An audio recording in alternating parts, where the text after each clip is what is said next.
Well, with the Red Cross, they called me because there was some upheavals up in the big island there. Mm-hmm. But I go over there and train some of the social workers to anticipate losing. What were they going to lose, and that with the thing going to explode and everything. So that's what happened. I went to the Hawaii island, and then they left a message for me. I took the plane trip, and I took a plane trip over to the big island. They left a van there for me.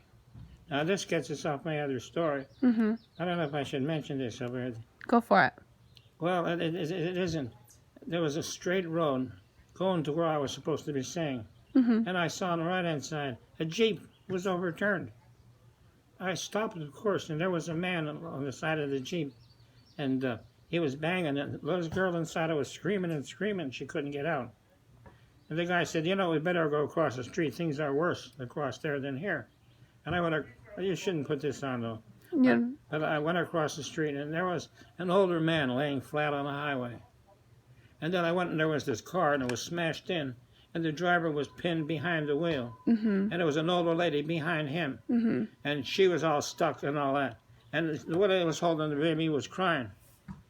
So I held hands with the guy. Somebody came to open up where the steering wheel was. Mm-hmm. I helped the old lady out to the car, and she was not in good shape. Mm-hmm. I went over to the man. I told him to lay down there and everything.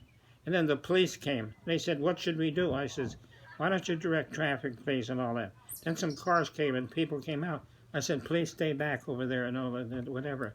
And so I was there almost an hour.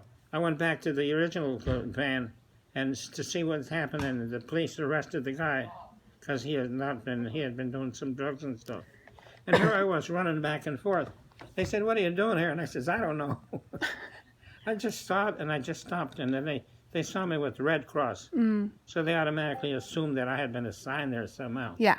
But it was most unnerving. However, just to get back, though, to the rest of the story, Mm-hmm. is that as I got settled with those 12 or 15 social workers, I took a ride down to the volcano, and I drove around it. And you could see the ice, and the fire was going poop, poop, poop, poop, poop, poop. And it was really scary. They said, we don't know what it's going to do. Yeah. I said, whatever it is, I'm not going to stay around here. So I did my training, and I got the heck out of Hawaii. Mm-hmm. But when I got back to the main thing in Hawaii, I missed my plane. I called up my boss in Washington. I said, guess what? I missed my plane. He said, oh, you missed your plane last time. I said, well, planes just aren't good with me.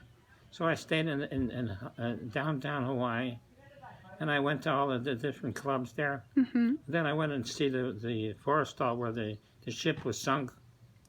Oh, yeah, in That was Pearl very Harbor. We're Pearl Harbor, and made me uncomfortable because, well, okay, it was quite a terrible experience, but I did also have some good experiences, meeting some good people there. So that's my story. So I just went ahead to go see people in Hawaii and train them, and this all happened instead. Yeah.